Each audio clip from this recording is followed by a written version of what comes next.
Here we go. All right. Welcome to the Surf Brew, everybody. I'm Tori Townley.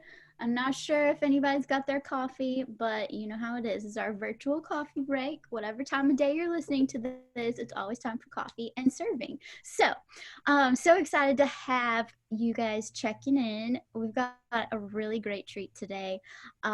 If you've ever heard of Cool Church, we're going to learn all about why it's called Cool Church. They are amazing.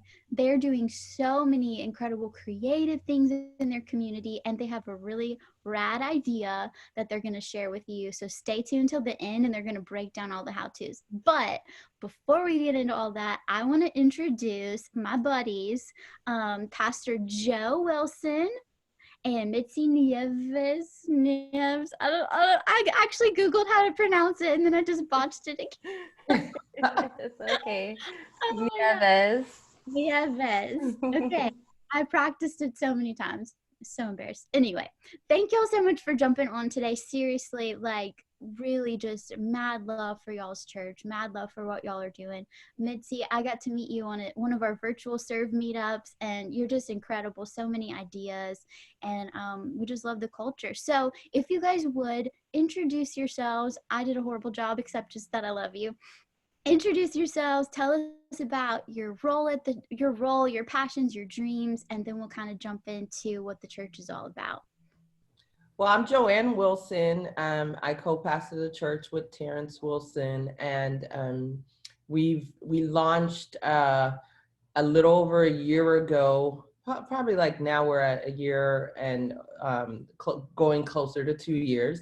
We launched in January of 2019. I hope I didn't get that wrong. I got that right. Okay, January 2019. And we had such an amazing launch. Everything has been, we've just been growing by the grace of God, and all the wonderful support that we've been getting from Grow and ARC and that whole group. And then, so, you know, Mitsy, who is gonna introduce herself, she works on our Cool Cares team. She leads our Cool Cares team. And, you know, we work together, Mitsy and I, just kind of getting the ball rolling on all of these serve projects. And I just love Mitsy's heart so much. And we actually didn't have an official cares team, but we knew we wanted to, and we were working towards that. And the cares team would literally just be, their jobs would be to love on the community, love on the city, love on the world, and just showing the love of Jesus, hands on the, you know, feet on the ground, hands working and all that good stuff. And so that was our vision for it. But Mitsy just had that heart anyway. She was just, you know, before we even officially launched it, she was just always had that in her, and would always be coming up to us and asking us, hey, you know, could we go to this nursing home? Could we go here? Could we do this? And she would just bring people along on her team that wasn't even, again, it wasn't even the cares team. And that's just who she is. And I love that because it embodies just the spirit of our church and what we want to do, who we want to be, and who we are. And so I just think, I just love Mitsy so much. I know I'm supposed to be talking about myself, but I love Mitsy. I think we should talk about her the whole time. Oh my gosh, that's so sweet. I love it. And Mitzi, I'm gonna let you introduce yourself, but I just want to say, like, how cool and encouraging is that you guys are a younger church and you had this passion in your heart, but you allowed God to raise up a leader within your church, and you just, like, they ran with it, you empowered them. I just think that's so cool how faithful God is. Like, I know Yeah. what's in your heart, I want this to happen, and you were able to get behind her dreams, and she is shining. Like I said, I met her, I was like, wow, this girl is shining like crazy and running after it. And just talking with you before the recording, Mitzi, I can just tell you have a passion for people and you're just going to do whatever it takes. So that is so cool. And I just love y'all's heart, Pastor Joe, just to give people a chance to have their dreams. That is so cool. And we need to hear about you personally though. Like what makes you drive? What's your thing in life besides obviously where the church is Miramar, Florida? Is that Yep. right? Is that where Mhm. you're born and raised? No, I'm from Brooklyn. Oh my God. What? I'm, Okay. Quick I'm story. from Tell us, Brooklyn, tell us. and somehow I ended up down here, and you kind of just go with it. But before we started the church, I didn't come from Brooklyn. We were living down here, and we were serving at Trinity Church in Miami, and we were launched to start this or to plant this church in Miramar. It just so happens that there's such a huge population in Miramar, but not many life-breathing, life-giving churches, and so we thought it was such a great place to plant, and that's where God led us. And there's a longer story about that personally in my life where there was a time where I actually lived in Miramar when I was a kid, and Miramar represented such a painful family experience for me. Miramar is a pretty nice. It's not like it's one of those places where the median middle class families, nice places type of, but the issues are so deeply rooted in families, and there's just a lot of things going on in the lives of people personally. So it's not one of those communities where it's like, oh, outward issues. Okay, we're gonna go feed the homeless. We're gonna do all these things that, there's like communities that are visibly that need support. So, so yeah, I don't know if that makes any sense, but that's kind of the way the community is here. And so somehow God brought me back here to serve, and I was just like, really, God, Miramar of all places, you're gonna bring me back here, and so you just got to do whatever God tells you to do and go where He sends you, and when you do that, this thing has been completely in His control, and He's just done incredible things throughout this year and last year that is just nothing short of miraculous, and which is why we use miracle in Miramar as some of our language internally and even externally. So yeah, that's a little bit about us. And Pastor Terrence has been pastoring for over 13 years. He was at Trinity for that long, um, and he kind of I supported him, but we have a business where we do creative work and fashion, and so I was running that, and so you kind of doing the ministry stuff is purely out of love, and I love that, and so I get to kind of bring some of the creative elements into the ministry, and it's just been a great and so beautiful what God has done in this short amount of time. Wow. It is so beautiful. I can see it from here. Like there's something special you guys have going on. So that's awesome. Mitsy, can you give us a little about you? I know Pastor Joe really just like shined a big old spotlight your way, but in your own words, tell us about you. So yeah, first and foremost, thank you, Pastor Joe. I love you and I honor you. I'm not who I am without you, so I just want to thank you. And about me, it's funny how I got started with cool cares and stuff, because before that I was like in a space where I was like, what's my purpose? Like, what's my purpose, God? I've always been about outreach. Like, even at work, I was a part of the social committee, which were the ones that like set up events and keep people united and stuff. In my family, I'm always the party person. Everybody's like, Mitzi, you're always having parties. Like, I just like to have keep people united. So I was just at a point that I just felt like, okay, what's my purpose? Like, I'm serving as a part of the host team. Um, but I just didn't feel like I was fully living on purpose. And then when I was asked to lead the cares team, I'm like, I said yes without even thinking about it. And then afterwards, I'm like, oh my God, what did I just say yes to? Like, did I just say, like, I was like, okay. And, you know, because I don't really have experience per se. And I kind of started doubting myself, but then I was like reminded that, you know, God calls the unqualified, and sometimes like we limit God, you know. So I kind of just ever since then it's just given me like a purpose, and it's ignited like a passion, and I just want to serve. It's funny because in the beginning of the year I did what's the board the Vision a board. vision board, and I literally just have serve, serve, serve, serve, serve all over the board, no lie. And little did I know, like COVID would happen, and like we've been serving like more than ever. And I'm like, God, look at you, like, you know, He really showed out. So I'm also very passionate about my kids. I adore my kids. So that's a little bit about me. Oh my gosh.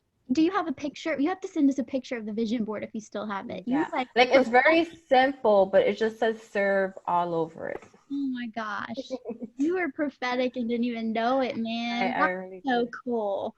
Oh my goodness gracious. I love that. You are a jewel for sure. Just talking about our babies and potty training and all the craziness, and you work and now you do all this full time, and it's I just love your includer's heart. Like your purpose is making way for other people to find their purpose too. So big time honor for you guys.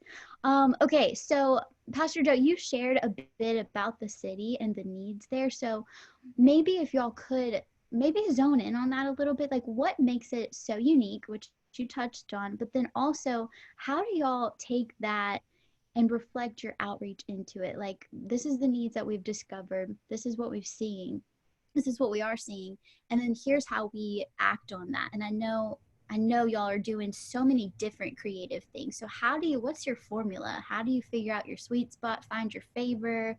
What would you say to that? I think for us, you know, Miramar is a very Caribbean um, city. So there's a lot of Latino, a lot of um, uh, Haitian, Jamaican, Trinidadian, just it's a melting pot of the Caribbean. I guess you could say that a lot about just all of South Florida, but Miramar has a little bit more of the West Indian in there. And so, you know, you've got a lot of working class, a lot of people that are in healthcare because, you know, Miramar and the neighboring city, Pembroke Pines, is a huge healthcare worker area. And then there's a lot of immigrant families that have been naturalized, of course, but they've got families and situations happening over in their countries in the West Indies. So what we found and what God put in our heart was that, um, you know, you've got families that are very busy. Healthcare workers, you know, they work long, long hours. And so you could imagine that that places a strain on family relations. And then because of the whole, you know, immigrant culture or the Caribbean culture, there is I don't want to call it a because you don't want to call something on there, but there is a lot of where you'll have families will have or the husband or the wife will have other families in the Caribbean. So you've got a lot of that. So there's broken families. There's, you know, some infidelity. You know, that type of dynamic, complicated family dynamics. And so God put it on our heart that we really, really have to go after building strong families. And our mission is to build strong families, to build strong futures. And we took that inspiration from, I think it was a Tony Evans, if I'm not mistaken, speak where a message where he was talking about how if you want to change the world, and how he went through the whole gamut of how that happens. And they say, you know, messed up people mess up families, mess up families, mess up communities, messed up communities, mess up cities, mess up cities, mess up countries, or yeah, countries, messed up countries, mess up the world. So in turn, if we start with the family at the beginning, then that can be our way to save the world one family at a time. And so we've really honed in on building strong families. And we do that by, you know, the messaging. We do that through prayer. We do that through really encouraging the heads of the families to be involved and to be engaged. And we model that as well, just in our own family, and put that out there for the community to see. And when we do outreach, we tend to do things that encourage families, not just to help families, but to have families serve together. That's really important for us, down to the kids.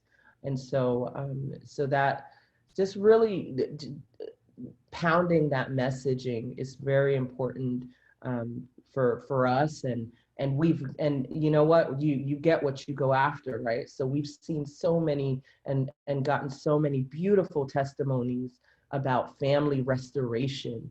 I mean, I can think of a few of them where we have two sisters that had not spoken for about 20 years, and now they're on team and they're serving together.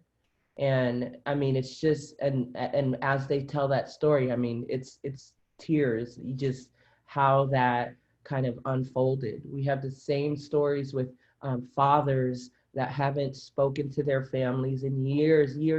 And so through the ministry, I mean, through them coming, they were able to muster up the courage to be able to call their families, or you know, a son, you know, finally called his father after not speaking to him for decades, you know. And so we just hear these incredible stories like that.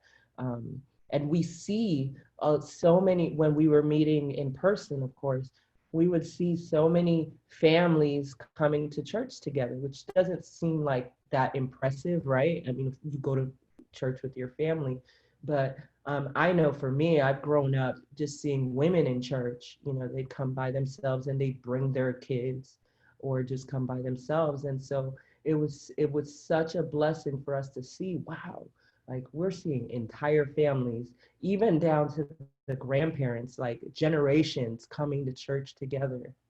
And so again, you get what you go after, right? And so that's really what we focused on here. Man, oh man, this is such a beautiful vision. Such a beautiful vision. I love that. So, okay, I have a question based on that. Mitzi, like she shared such a beautiful vision. That's the heart of the church. That's what your big picture is. So for you, when it comes to being empowered to lead outreach ministry, how do you translate that vision into these expressions? I know that you sound like such a creative person. You've got a very big compassionate heart, and I'm the same way. Like if I see something like, oh, there's a nursing home here I should go visit, and then there's this little guy who's living on the side of the road, we need to go help him out. There's so many needs and so many different directions you can go. How do you figure out what to do, where to lead people? Or even if it's just you're in a phase of, I mean, y'all are still almost 2 years in, so you might be in a phase of like, we just say yes and see where it leads, and that's a great strategy too. So what would you say is kind of your strategy on all that? So, yeah, I think right now, we're trying to like gain relationships with the community, with our community. So like with the nursing home, we're trying, like we went for the holidays, we went and we sang, we handed out cards with candy canes, and we just, we just loved on the elders at the nursing home.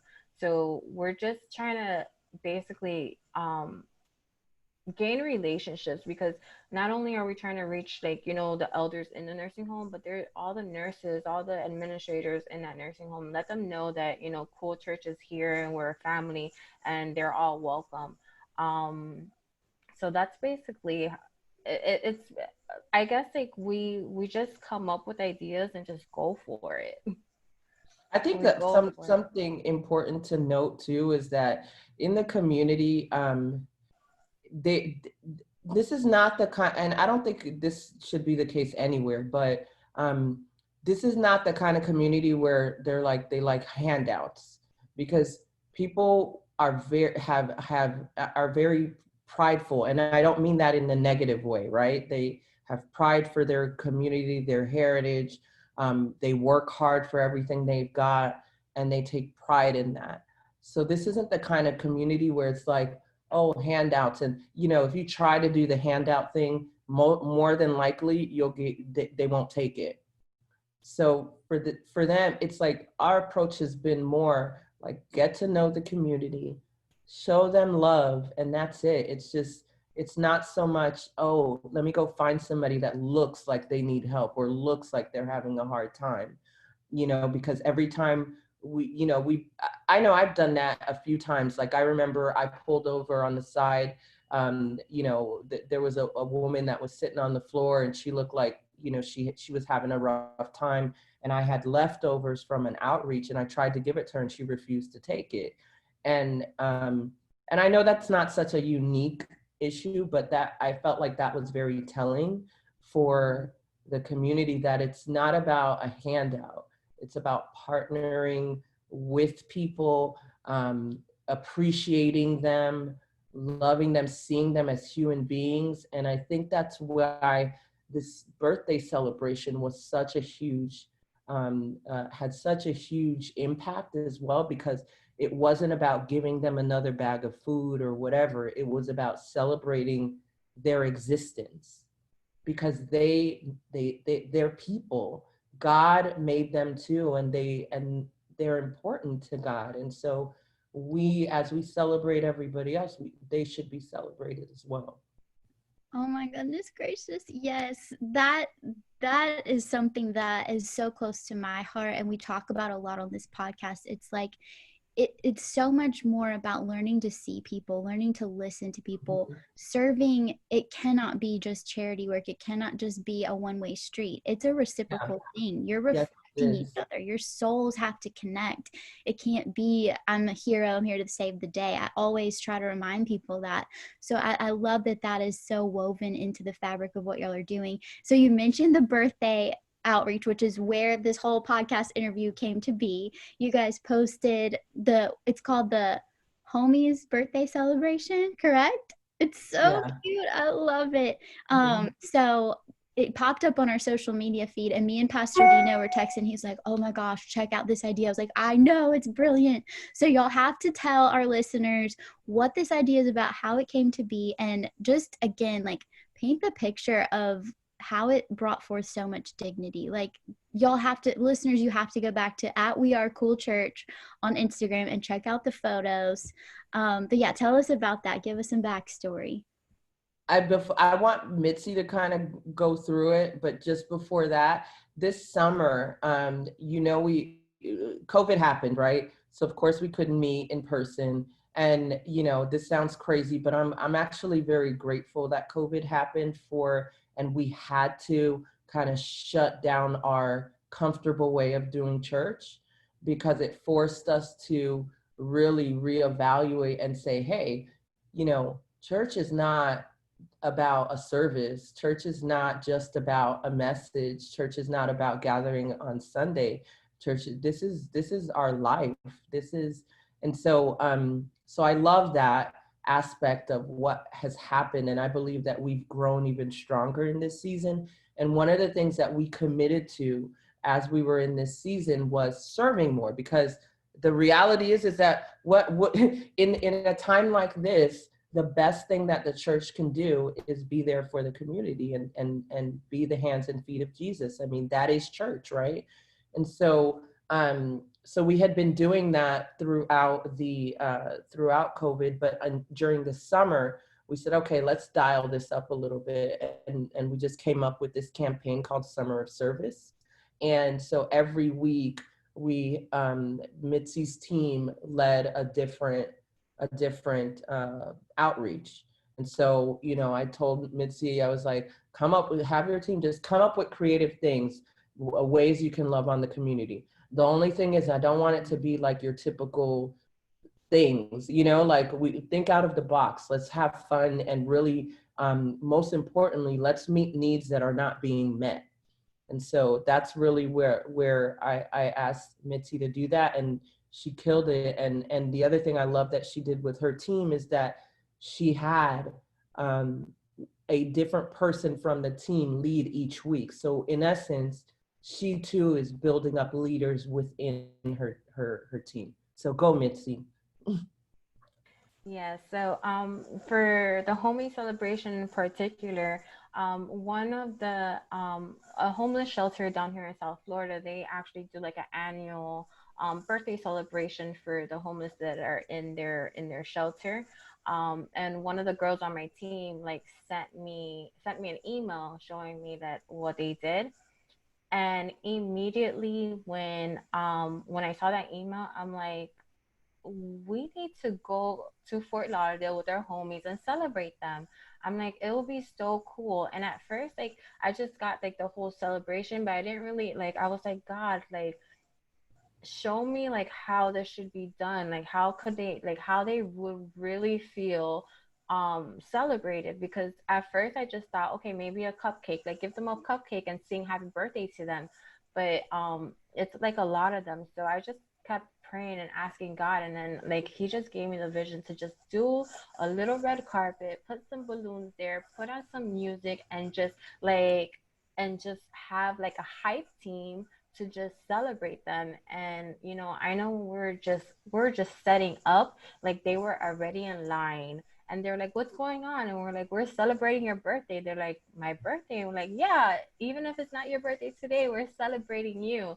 And they were just so grateful and happy. Like it was such an amazing, like, even like now I still get like shakes or whatever, because I'm like so many times people get overlooked, and you know, God sees us all the same, and he loves us all the same regardless, you know. So my thing is, I love celebrating people. How can I celebrate you? Like if you're a part of my life, if you're a loved one, you've had to feel celebrated. Like if I haven't celebrated you, then I failed you, because that's just what I love to do. So putting that together with the team, it was so, like it was mind blowing how God just, you know, how it was just a little thought, a little idea, and how it just all came together perfectly.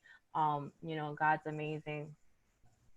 Oh my So gosh. we're gonna give you the step by step of the. I guess you know, we can go through the quick guide, but one quick I guess testimony or just something that happened. I loved. Remember Mitzi when the cops came? So the cops are there. They're like parked in that area because they're all. I guess you know there's just an influx of people there, and so they're just always there, and so.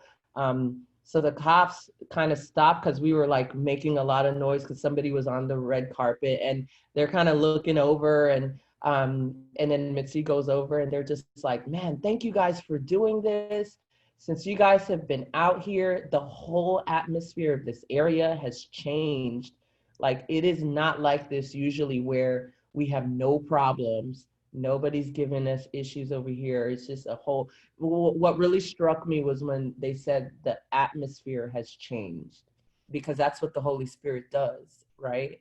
And so I was just like, if nothing else, that is exactly what this was about. And isn't that what a celebration is about, right? Too, that's about creating an atmosphere of love and joy. And so that's what they felt and that's what they articulated. And I think he, you know, one of the cops even came back, and you know, Mitzi invited him to church, and they were all kidding with this, with one of them was kidding with him saying, yeah, he needs to go to church, get him to go to church. And so you know, he came back around, got out of the car, he just wanted to talk some more, and I think Mitzi and a few people went over to talk to him. It was just such a great thing that you think you're going there for one thing, and then you know all these other things start to happen. And I think that's always the best part of serving. Not only do the people you're serving get impacted, but you do, and then everyone around them do too. Yeah. Oh my gosh. It's like, yeah, Yeah. it just, that's the crazy thing about serving. It's just like one door opens another door, opens another door. And these, everyone, it, yeah, it goes in all directions. The reach goes in so many different dimensions. You Yeah, could never imagine it. You it just have to put yourself overflows. there. Yeah. It's so cool. And y'all carry the Holy Spirit everywhere you go. And I think and love how you guys set the atmosphere. You guys prayed and you planted this church and this vision. And then you empowered Mitsy. Mitsy is dreaming. She has this vision of valuing people and cherishing people. And I love how y'all just set up a structure of like, hey, here's summer serve. It's all you. Here's the few checkpoints that we want to see, but we just want to see you dream. We want to see you say yes, and we want to see you fail, even try out new things and test it out. And because of that, look at all this beauty that's coming from it, and how many other leaders, like you guys said, are being empowered from this. I just love that safe space to dream. I think sometimes outreach leaders, we can get caught up in like, we got to make this work well, we have to perform, we have to make sure that it's volunteer friendly and that we accomplish our goals and we move the ball forward. But sometimes it's like, let's just give some margin to have fun, to dream, to say yes, and see where God takes it. Because the Yeah, pressure's on Him, it's not on us. So I yeah. think you guys have just such a beautiful harmony there, beautiful, just, I don't know what it is, a beautiful formula, whatever you want to call it. So great Yeah. job. Yeah, I The think formula is no formula. exactly. Love And it. like Pastor T is always telling us to go long, far, and fast. And if he has to reel us back, he will. But that's one thing that I love about our pastors, that they let us, you know, become creative and think outside the box, and they encourage us to do that, you know. And then if they have to reel us back in, they will. But they encourage us to think big.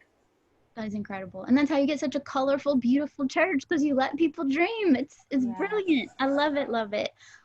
Okay, so I would love to, for our listeners, this idea is so cool and it's so practical, scalable. So Mitzi, would you run through, you guys have so generously provided a quick guide so we can take all the how-tos and the steps of how to do the birthdays, the homies birthday celebration. I think we're going to see this all over the country in the next couple weeks. So if you would, maybe run through that quick guide really quick. You don't have to go into all the details, but just give people an idea of what it takes to pull this off. So I don't have the guide in front of me, but I'll just talk I out can, of memory. okay, hold on. It's I fine. can screen share it if you want, but go ahead if you know it. So basically we just came together and you know, we did, so we ordered the cupcakes because So yeah, start with the supplies, the list of supplies, and I'll jump in if there's anything missing. okay. So we ordered cupcakes. We ordered the individual boxes to put the cupcakes in. And then also we ordered snacks, and we also, so one thing that I've learned is that the homeless, one of the most important things that people all like, people don't realize that they need is socks. A lot of them, you know, are barefoot or whatever the case may be. But so socks is like a main necessity, believe it or not, for homeless. So we got them pairs of socks, we got them hand sanitizer, we got them masks. And then we also put snacks in the bag as well, since we didn't actually like provide food this time around. And then we did the red carpet. We got the stanchions. Is that how you say it? Yes, The stanchions. stanchions. Keep in mind, this is very COVID friendly, so of course you can kind of do things a little bit differently when the pandemic is over, if that ever happens. Correct. And then we got a tablecloth, and then we got a wireless um, speaker to, you know, to play music. We created a playlist that was very upbeat. Um, we did, let's see, we did the signs that said happy birthday, and then we also had signs where they could write when their birthday was with a dry erase marker. So that was really cool that, you know, they enjoyed being a part of. The red carpet, we also got tape to tape it down. We didn't want anybody, you know, no injuries. We didn't want nobody to trip or anything. And then yeah, just birthday decorations to decorate the poles. So however you guys feel to decorate, you know, I was going to do little balloon garlands on the poles, but that day, like, the weather was kind of iffy, and I'm like, okay, we'll do banners for now. But however, you know, people would like to decorate. And then I think one thing that was really cool was Pastor T hand wrote in each Bible that we put in the bags a little note to them. So that was something very special that happened as well. Yep, I think you've got everything. We had happy birthday signs. And then, you know, just one thing to know is that you're gonna get that initial like, huh, my birthday? You know, so having a clear, quick explanation is really important. So we were like, we're celebrating you. I don't care if your birthday passed or if it's coming today, we're celebrating your birthday. And they're like, oh, okay. And then that's when we would invite them to do the birthday sign where they got to write in when their birthday was. So we had two signs, one that said my birthday was on, so if it passed, or my birthday is on if it's in the future. And we didn't have anybody whose birthday it was right it was on that day. So if you want to do that, then I guess you could, you know, have a it's my birthday sign.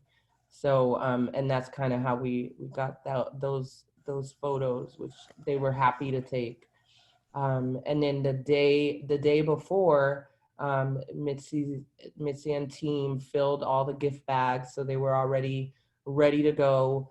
And then I think it's important to charge your music device because the music really gives it the party. Like, what's a party without music? Yeah. And we weren't like playing how, you know, our God is an awesome God. It was like, you know, straight up like, you know, Motown, fun, clean party music, right? So and that was really key. There were two sites. We had two different locations. They were across the street from each other. So we had one group and Mitzi had another group. So on our side of the street, the music really made a difference because that's where we got people's attention, and then they really wanted to see what's up, and then they just kept dancing after they got their cupcake and stuff. They just kind of lingered and danced. So that kind of really helped you know, lighten the mood, and people were just in it and wanted to have a good time. So the music really is a big component. You definitely want to check your location out beforehand. You know, go the night before, the week before, whatever the case is. That way you know where to set up and all of that. We happened to set up on our side of the street where there's like almost like a little tent city, so we set up around there so that, you know, they could just, it was just near them and they didn't have to work too hard to come to us. So that was one thing. And then eventually we started going to them, like, you know, kind of, some of them were sitting around, some of them had not come to the table yet. So we brought stuff to them, and they were more than happy to receive and kind of celebrate with us too. Then you know, once we got everything set up, that's of course when we would invite people to walk down the red carpet one by one, let them have their moment, you know. So, you know, they got to do their dance. Some people were really into it, right? And then other people were like, okay, I'm just gonna walk down this carpet, as you could imagine.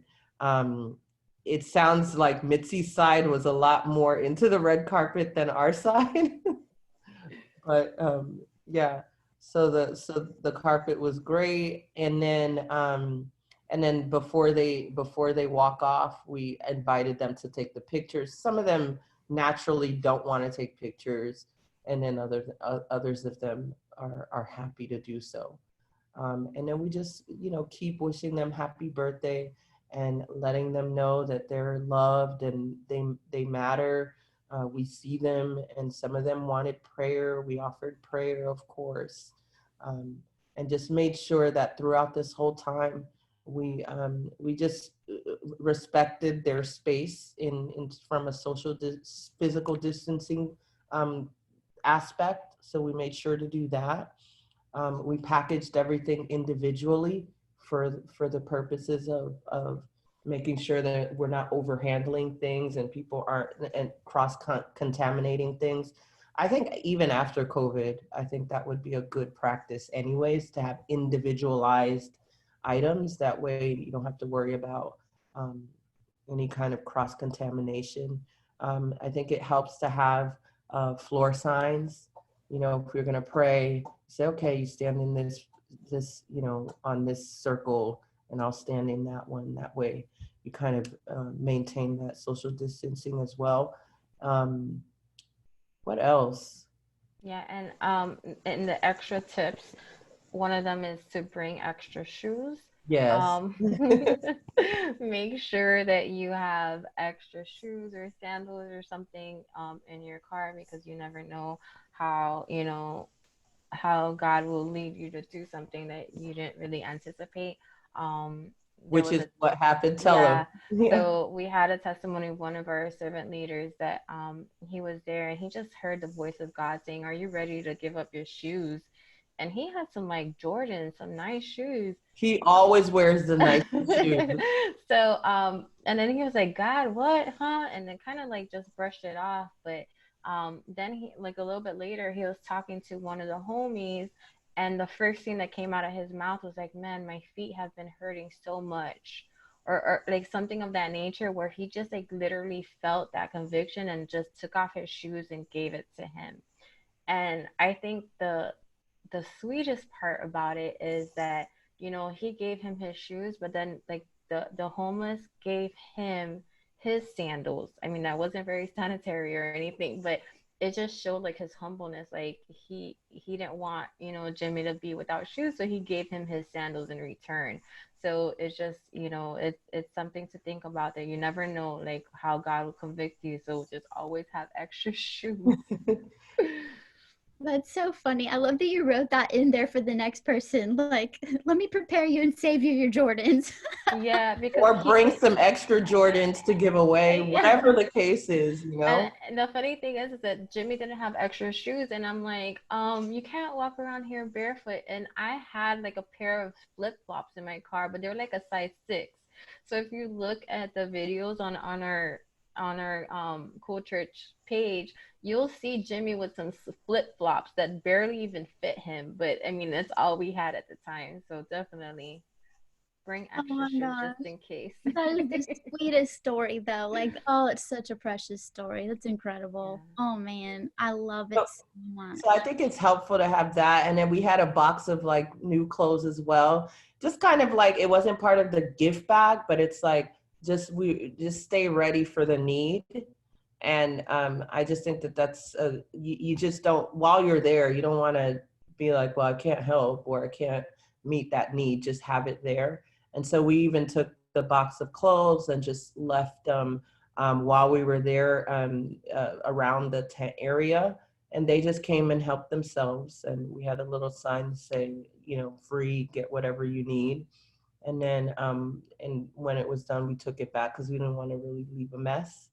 So, you know, whatever wasn't taken, we just took that up and gave it to a shelter. But it's just a good idea just to have them, whether they're your shoes or just various sizes. Just, you know, I think it's a good idea just to have them. You may not be able to get a pair of shoes for like the hundreds of people, but if you bring like 5 to 10 pairs, different sizes, I think that's a, you know, that's a good idea. That's brilliant. Just always thinking ahead, like what could we run into and always being prepared. That's incredible. And it just shows so much thoughtfulness on your part. Like we really are here for you. We're really thinking through what could the needs be? What are we going to run into? So that's incredible. Yeah. Um, okay, so this is like so thorough but so simple all at the same time. I think it's really practical and I think it's really going to help so many churches just run with the idea. Who would not want to try this? It's so exciting. So what I'm going to do, you guys, if you're listening, we're going to share this out on serveday.com. It'll be downloadable. It's on the blog tab, but it'll be also, you can get to it on the front page. And we'll share it from social media as well, in our resource library, and pretty much everywhere you can get it, it'll be there. So thank y'all so much for putting that together and just being willing to let the idea get stolen and ran with. I think it's going to be really cool. Okay, I have a couple more quick questions. Y'all have been so tremendous, like inspiring. I just want to go like hug everyone after talking with y'all. You're so cool. But okay, everyone wants to know what does the name Cool Church come from? I know because I Googled it, but tell the people, where's Cool Church from? Mitsy. Mitsy. So cool stands for created out of love. Yep. And so it's an acronym, so created out of love, right? It's so funny because when people hear it, they're like, oh, it does, it's one of those like things you take a second to get, but and that's just it. We just believe that we were created out of love, for love, by love, and to love others. And so everything we do comes out of that place. And we know that God created us out of his love for us all, for his purposes. And so that's where the name comes from. And that's how, And that's what y'all we exude it, man. It's so evident. There's not a better name for you guys. It's so cool. I didn't even mean to say that. Dad jokes. Anyway, okay, this is one of my favorite questions I love to ask everyone on our podcast. But what is inspiring you personally right now? Whether it is a book or a sermon or even an Instagram account that's inspiring, whatever it is, how can we chase your heroes? If you're our hero, we want to chase your heroes too. So, Mm. So me personally, I think like, and not for nothing, but Serve Day has like inspired me a lot. Just it's so encouraging to see that like so many other churches are out there being the hands and feet of Jesus, and we all have like that same mission. So like I'm always following you guys. I got Pastor Dino's book. Um, so that's been my inspiration lately, and it's helped me a lot. oh my gosh, you get all the brownie points in the world. That's Don't so forget to send her a check. I'm just kidding. wild. Kidding. Surfing board, all the things. Right? Yeah. I think I've been very it's hard in this time, right? Because I'll be honest, at the beginning of this season, I was so uninspired. And then I think what really ignited me again in purpose was all of this activity around social justice. And I realized that, man, I have been since ever for as long as I can remember, that's been something that's been in my heart. I remember putting together all kinds of activism initiatives and things like that in college. And I think when all of that started to really come to surface this year, and especially this summer, um, that has kind of been reignited in me and really given me energy and saying, wow, the church has been really silent on things like this and social justice. And we can't talk about serving people, loving people, and we don't care or treat them like they matter, really, right? And so, so many people have experienced racial justice, injustice, and uh, people are getting shot, in the back. I mean, just all kinds of horrific things that we see in the news. And I've just been inspired to bring hope. And the church has that place, like that. I think it is our place to speak on it and to lead our communities in that. So we did a peaceful demonstration back in June where we called for, or we declared for the for racism, the death to racism. That's what it was called. And it was just like, we believe that it is a sin and it's got to go. And so that has inspired so many different activities, messages, outreaches. And I can say of everything this year, that's really been the one that has moved me, or that's the topic that really has moved me into knowing, listen, we have to have, we are Jesus is the answer to it all. And so we need to point people in that direction when everybody is so divided, even in the kingdom, so divided. Our job is to remind them who's in charge, that Jesus is in charge. Like, we have to remember who we are in all of this, and we are to be peacemakers in every aspect, that in every chance that we get.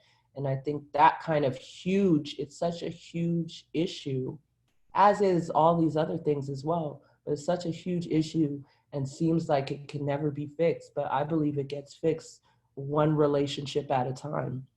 And so we all have a responsibility and an opportunity to affect change and to really uh, bring people's hearts to reconciliation. Some people, it's small biases, and some people, it's more overt.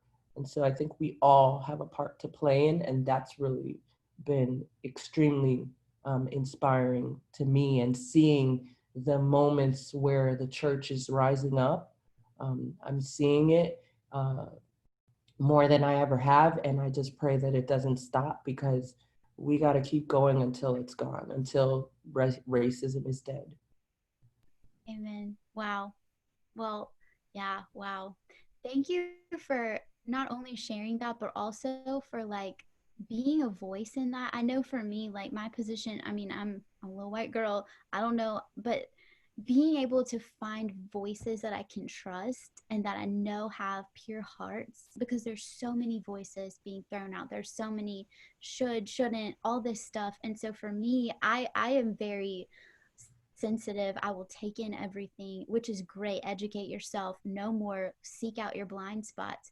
But at the same time, I have to be careful and filter through who are those voices I can trust and listen to. So knowing that, like you, I looked at your Instagram before we hopped on. I was like, wow, like she is an advocate. She's speaking out. And just to know that that's a great source that I can go to learn truth from is so helpful. So just like personally, thank you for that. I can only imagine how exhausting that can be, Oh, but yeah. it is very, it's just appreciated and treasured for sure. And yeah, just it's the long haul. It's gonna be a lot of work, but my heart is with you on that. So thank you so much for sharing. So you guys are incredible. If people maybe want to follow up, maybe they just want to follow the church or get some more info, what's the best way for people to connect with you guys? You should definitely hit up thecoolchurch.com. That's our website. And it's also, any of our social media handles is We Are Cool Church. And any direct contact, any contact us on any of those pages will get to us, or you could just go info@thecoolchurch.com. Any one of those ways are great. Perfect. Awesome. That is fantastic. Any final little thoughts or notes? Anything y'all want to throw out there? Y'all have shared so much. So I don't know. I just say thank you guys, because we definitely look to serve, Servolution, all of, your everything that you guys are doing just inspires us, and how you have really led churches to be the hands and feet of Jesus through this movement. I love it. And I know when we discovered it organically. We didn't, like, no one told us about it. And we were just so thrilled to see that it was happening. And we're all like Mitsy said, she's always looking for it, looking for inspiration, ideas, and making sure we share with you guys, and we're part of that community. So I'm so grateful to be a part of the community, because I think it's powerful. This is what we're here for. And just thank you guys for your leadership in that, and leading that movement, and making it fun, and and just helping us to do what we were called to do as local churches. oh my gosh, you made me cry too. Now you get the brownie points. My gosh. But it really, I was telling Mitzi earlier, like it really is so much just a reflection of all the beauty that's like God is doing so much. And Servolution is simply just like taking pictures, like look at all the beauty. It's just a collection of just what y'all are doing out there, and just showing, putting it side by side and saying, look at the collection of glory that God's putting together. So it is such an honor to get to serve in that way and celebrate you guys. So thank you so much. Thank y'all for your time today. Thank you for pouring into our people, our community, and be on the lookout because we're going to see birthday celebrations happening, I think, every weekend from now till forever. Yes. I love that. Cool. Well, y'all have a great week. And thank you, listeners, for jumping on. We'll see you next time on the Serve Brew. Bye.